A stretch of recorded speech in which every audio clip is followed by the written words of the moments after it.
அன்பார்ந்த கடலூர் மாவட்ட ஆட்சியர் அவர்களுக்கு சமூக ஆர்வலரான சே. ஆனந்தன் என்கின்ற கவிஞர் செல்ல ஆனந்தமாலை ஆகிய எனது வேண்டுகோளை முன்வைக்கின்றேன்.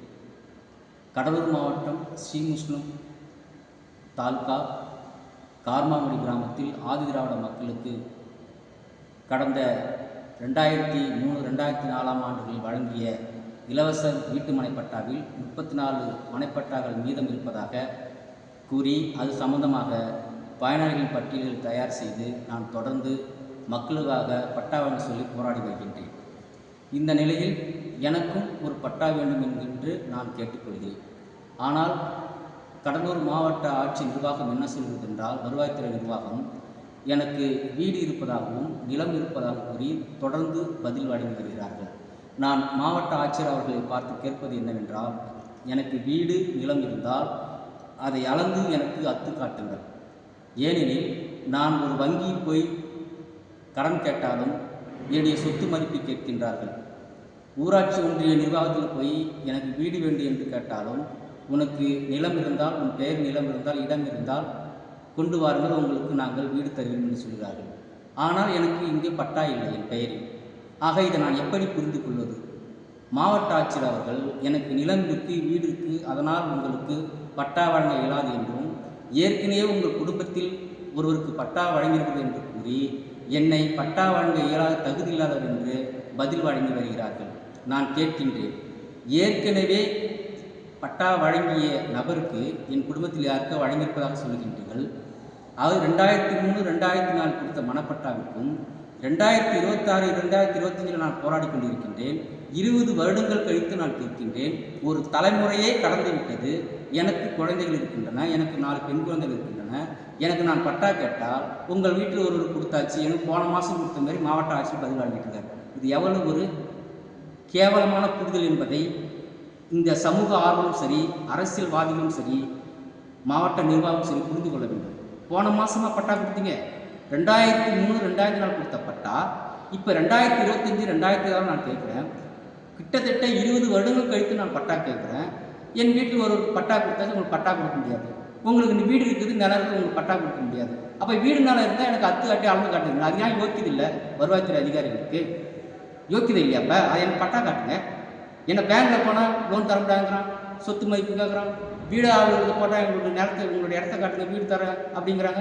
அப்போ இதையெல்லாம் நான் எப்படி ஃபேஸ் பண்ணுறது? என்னோட 4 குழந்தை பெண் குழந்தைகளை வச்சுக்கிட்டு, அது பெண் குழந்தை பெண் உரிமைங்கிறீங்க, என் பெண்களை வச்சு நான் ஒரு சொற்ப வருமானத்தில் வாழ்ந்துட்டுருக்கேன்.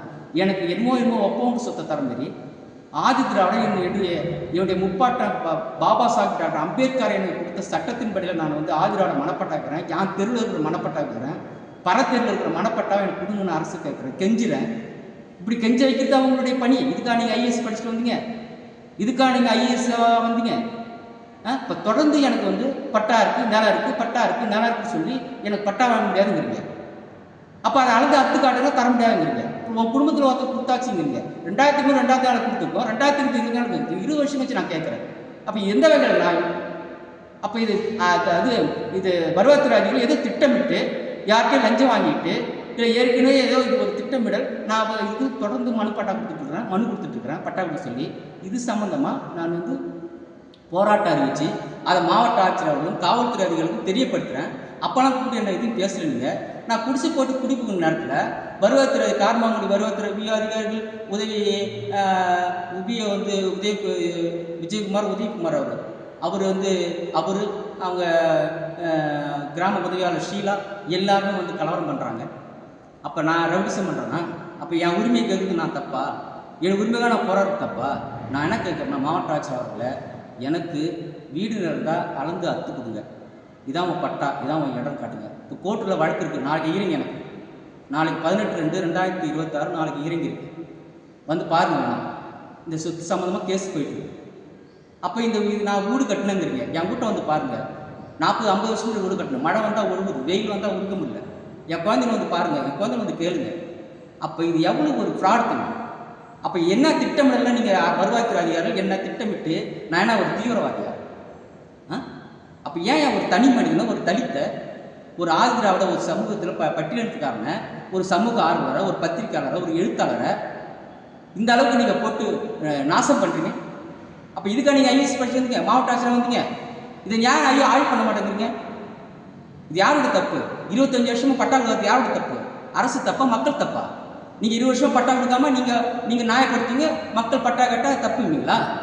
அதனால் மாவட்ட ஆட்சியர் அவர்கள் இது சரியாக துரிதமாக நடவடிக்கை எடுக்கணும். சும்மா வந்து அரைச்சமாகவே அரைச்சிட்டு இருக்காங்க. கொடுத்த பயில கொடுத்துருக்காங்க. எனக்கு பட்டா இருந்தால் பட்டா கொடுங்க, வாங்க ஸ்பாட் வாங்க, என்னை கூப்பிடுங்க, நான் வரேன். விஓ கூப்பிடுங்க, அதிகாரிகள் கூப்பிடுங்க. இவருக்கு யார், எத்தனை பேர் வாரிசு, இவங்க அப்பா சொத்து என்ன, அம்மா சொத்து என்ன, யாராருக்கு அம்மா சொத்து இருக்குது, அதெல்லாம் எடு.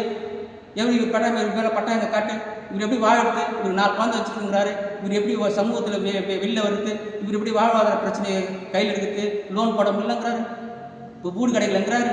மழை காலம் வந்து என் வீட்டில் தண்ணி போகுது. எத்தனை முறை மாவட்ட ஆட்சி நான் வீடு எடுத்து அனுப்பியிருக்கிறேன். அப்போ என்ன காரணம்? இது ஏதோ ஒரு சூழ்ச்சியின் அடிப்படையில் ஏதோ ஒரு திட்டமிட்டு செய்கிற மாதிரி தெரியுது. தயவுசெய்து இந்த தவறான போக்கை, இந்த வன்மத்தை நீங்கள் மாவட்ட ஆட்சியர் அவர்கள், வருவாய்த்துறை அதிகாரிகள் மாற்றிங்க. இது சரியான நடவடிக்கை எடுங்க. என் பேரில் பட்டா இருந்தால் கொடுங்க, இல்லையா அதை ஆய்வு பண்ணி எனக்கு பட்டா வழங்குறதுக்கு ஆவணம் செய்யுங்க என்று கேட்டுக்கொள்கிறேன். நன்றி, வணக்கம்.